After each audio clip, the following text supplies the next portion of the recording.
այս պահին մինչև 250-18 մետրանոց էլեկտրական ավտոբուսների գնումը, 2 դեպոների վերակառուցումն ու արդիականացումը, մինչև 230 հեկտար քաղաքային այգու կառուցումը, խոսքը գնում է Դալմայի այգիների մասին եւ ընտրված որևէ մայրուղու պիլոտային վերակառուցումը որպես առանձնացված տրանսպորտային երթուղի իր կցված ենթակառուցվածքներով, կանգառային հարմարություններով եւ այլն։ Այս պահի դրությամբ ծրագրի ընդհանուր ինվեստիցիոն փաթեթը գնահատվում է 200 միլիոն ԱՄՆ դոլարի չափով եւ ունի կոնցեսիոն բավականին լուրջ բաղադրիչ, քանի որ ենթադրվում է, որ կներգրավի նաեւ կանաչ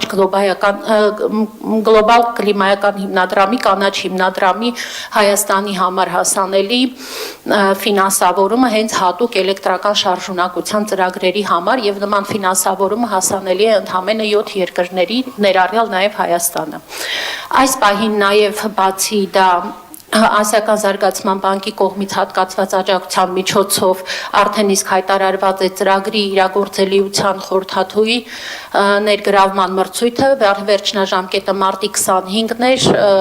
հիմա սպասում ենք արդյունքների, արդյոք մրցույթը հաջողությամբ կայացվել է, խորհրդատուն ընտրվել է, թե ոչ, դրա մասին իլրումն կզեկուցենք։ Ծրագրի հետագա ընթացքը կախված է լինելու, թե ներդրումային կոմիտեի ձևաչափում արդեն ինչ որոշումներ կկայացվեն։